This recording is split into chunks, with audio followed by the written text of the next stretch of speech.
Bonjour, bienvenue dans ma librairie. Nous sommes à Montréal le 25 août 2017. Mon nom est Bruno Lalonde, alors je poursuis. Il reste 5 jours avant le déménagement. Il me reste environ encore, je dirais, à peu près 200 cartons de livres à faire. Aujourd'hui, c'est une journée longue, fastidieuse, compliquée. Changement d'adresse, bureaucratie, banque. Mais on ne quittera pas la journée sans parler de poésie. Et je vais en profiter ici. Je m'en voudrais de ne pas remercier André Bonmort qui m'a envoyé il y a déjà plus de 6 mois, le 13 février 2017, 2 livres. La Citadelle Espérance, ici, et Ils ont tué l'Albatros. Et je vais vous lire un extrait de Ils ont tué l'Albatros. Et je vais vous lire également la lettre que m'a envoyée M. Bonmort pour me saluer. Parce que j'ai fait une petite vidéo au printemps 2012, si je ne m'abuse. En pleine effervescence du printemps québécois. Et j'avais été attiré, livre que j'avais acheté chez Gallimard, sur la rue Saint-Laurent, et j'avais été attiré par le titre, dans ce printemps insurrectionnel, La guérilla des poètes. J'avais beaucoup aimé, je lui avais d'ailleurs consacré une petite vidéo, que je n'ai pas réécoutée, mais je vais vous lire la lettre que M. Bonmort m'a envoyée. Cher Bruno Lalonde, j'avais vu tardivement votre vidéo sur La guérilla des poètes. C'est une de mes petites filles qui me l'avait signalé et ne savait trop comment vous remercier pour votre marque d'amitié à l'égard de mon texte. Étant sur le point de publier le 14 mars Ils ont tué l'Albatros, qui prolonge d'une certaine façon les propos de la guérilla, il m'a semblé naturel de vous adresser ce livre, qui peut être lu comme un manifeste pour la survie de l'écriture créatrice en milieu hostile.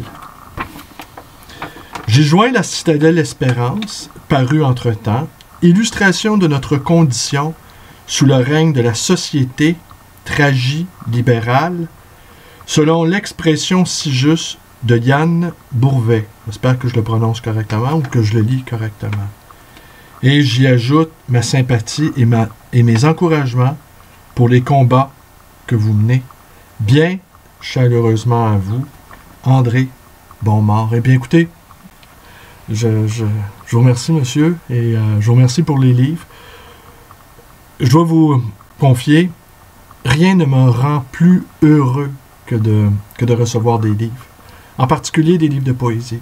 Et j'ai en tête notre bon Gaston Bachelard, qui se faisait, non pas un devoir de les lire, tous ceux qui recevaient, il en recevait en très très grand nombre, mais une sorte, parce qu'on n'est pas dans le domaine du devoir avec la poésie, on est dans le domaine du plaisir, on est dans le domaine du désir. On est également dans le domaine de la résistance. Et on est dans le domaine on se purge avec la poésie. On se nettoie des scories. On sort du langage formaté. On sort de cet univers étriqué, cet univers où de plus en plus les mots ont un sens dévoyé, ont un sens dénaturé ou qui sont vides de sens, précisément. Les mots sont vides de sens. Vous dites, je vais vous lire plutôt, je vais vous lire ce poème tiré de « Ils ont tué l'Albatros ». Vous pourrez en juger par vous-même, les mots larves, les mots nymphes. Les dadas, les azous, les tsaras, les isous, les momos, les nanakis, des atalantes et des ogias, hardis argonautes, aux trousses, des taras ou maras. Tous scribes rêvant d'inscrire en lettres d'or sur l'autel propitiatoire les commandements de leur rite syllabaire. Rêvant de soustraire à la parole sa pulpe précaire, jusqu'à déguster son cœur d'amande, la draguer enfin désaliénée de ses faux fuyants et sous-entendu dépollué de ses structures comme de ses substituts concentrés sur son intégral, son exhaustif, strictu sensu.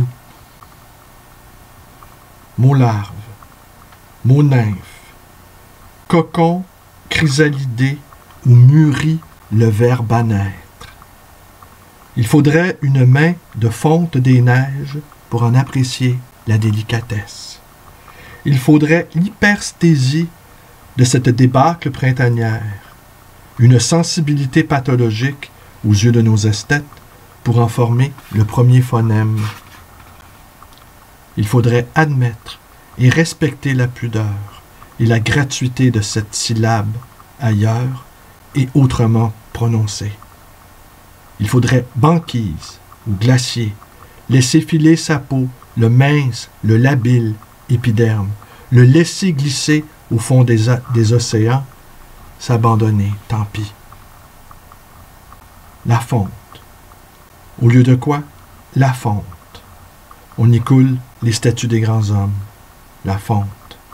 Alliage de fer et de carbone. Le tremble, la tremblait. Le peuplier, la peuplerait. Mais le peuple peut plier. Le peuple peut trembler. Les mots sous-traitants, les mots associés, les mots labellisés, les mots conditionnés au profit exclusif de la société à responsabilité limitée, mâle et fils. D'où la hantise, la quête inapprivoisable, d'où l'appel impérieux aux couleurs, aux chromosomes, d'où la fringale, la fièvre de chromosome Y, génération X, cherchant la formule et la clé. H, homme, exemple, cherche nymphette, âge indifférent, sachant saisir la langue au brasier juvénile, sachant frémir les trempes, sachant bondir les pans, sachant baigner la lune, sachant sourdre les sources, référence appréciée, nubilité exigée pour trans et génération future. CH à défaut d'esprit follet, lutin, farfadet, flammerolle, susceptible, contaminé boîte crânienne, contenance, moyenne par électricité résineuse ou vitrée, décharge, arc, oscillation, toute méthode acceptée hors logique sémantique, scolaire, ouverture récente, doute fondamental, peut-être. Peut-être est-il le mot-clé. Conjecture et présomption, considérées sans circonspection ni a priori. L'hyperespace, la chromosphère, le griffon, le graphe, l'équerre centré du grand architecte, les imageries célestes ou chtoniennes, cherche la traduction simultanée du flux continu dont la poudre impalpable se dépose sans sédimenter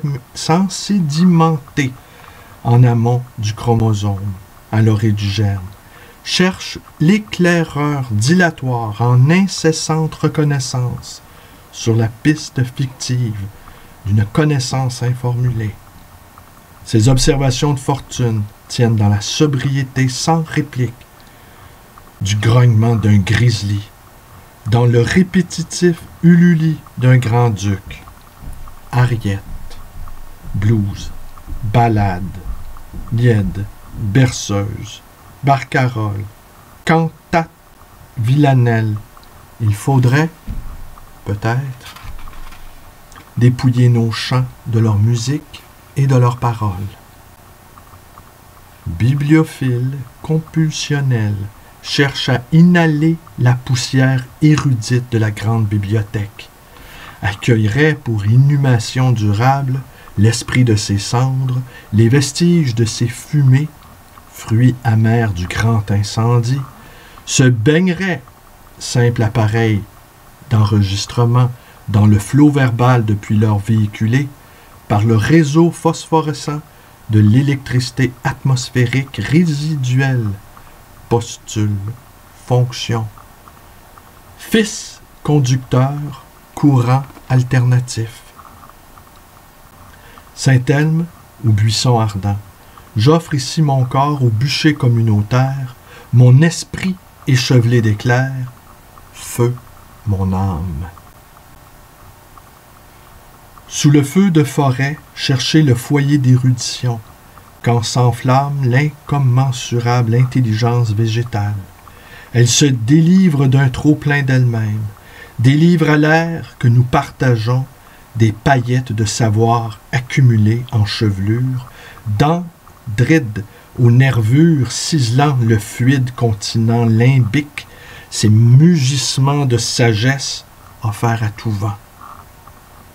Nos tronçonneuses coupant net la parole, à la feuillaison, nos pluies acides imposant le silence, au cime, notre autisme incommensurable.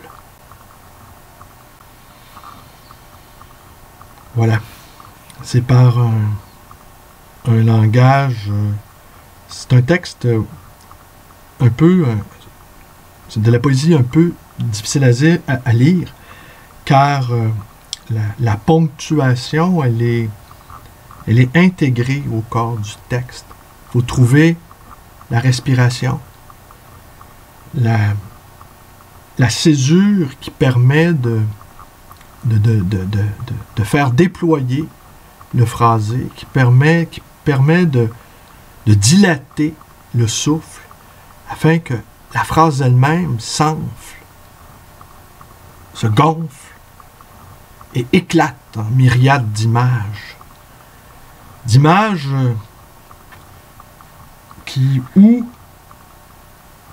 les images où mûrit le verbe à naître. Au fond, il faudrait faire cuire les images. Il faudrait les faire cuire. Chauffer les images à ce niveau de paroxysme qui nous rend vivants et qui nous permettent de nous dégager du langage sérialisé, du langage mortifère. Retrouver le vol de l'albatros. Retrouver le vol de l'oiseau soudainement dégagé du ciel. Écoutez, M. Bonmort, je vous remercie infiniment. Vous m'avez fait beaucoup plaisir. Je regrette d'avoir mis autant de temps à vous répondre. Je suis, comme vous avez vu, vous ne l'avez pas vu, mais là, vous voyez, il y a des cartons ici. Il y a des centaines de cartons accumulés dans cette bibliothèque où j'ai commis cette vidéo, La guérilla des poètes. Eh bien, je déménage, nous déménageons, ma femme et moi. On déménage 20 000 livres. 20 000 livres, ouais, vous vous rendez compte? À peu près 20 000 livres, il y en avait déjà quelques milliers qui ont été déménagés l'année dernière pour préparer ce déménagement. Alors, je vous remercie. Je vous remercie tous. Portez-vous bien.